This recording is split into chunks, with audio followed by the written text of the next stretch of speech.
ভেটারেন্সের খেলা উপলক্ষে আসলাম বাণী মন্দির স্কুলের গ্রাউন্ডে হবে বলে। এটা অনেক দিন ধরে আমি নাম জানি, কিন্তু কোনোদিনও আজ পর্যন্ত আসা হয়ে ওঠেনি। কারণ এই স্কুলটা হচ্ছে বাণী মন্দির স্কুল, সেন্ট্রালের বাণী মন্দির। এটা রেলের এর জন্যই ওল্ড মাটিকাড়া রোডে, মাটিকাড়ার মধ্যে স্কুলটা গেলে পরে এখানে সব রেলওয়ে কোয়ার্টার্স। দেখছেন স্কুলটা আগেকারই, সেই বহু পুরনো 19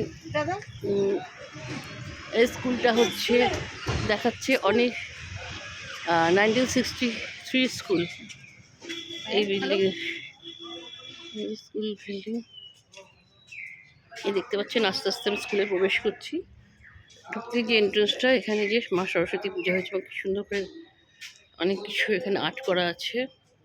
স্কুল বোর্ড, স্কুলের নানা রকম ওয়ালিং করে সাজানো এবং ওপেন এখানে বসার জায়গা এবং বোর্ড। এটা সেন্ট্রাল গভর্নমেন্টের স্কুল, রেলওয়ে স্টাফদের কর্মচারী ছেলে মেয়ে পড়ার জন্য।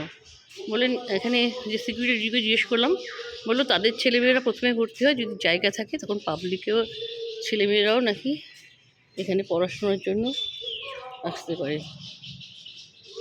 খুব সুন্দর, মানে এরকম অ্যাসবেস্টাস সেট করা, ফুল গাছ দিয়ে সাজানো। আমার তো খুব ভালোই লাগছে স্কুলটা এসে। আপনাদের কেমন লাগছে বাণী মন্দির? এটা শিলিগুড়িতেই অবস্থিত। দেখেন খুব সুন্দর স্কুলটা। টাটা।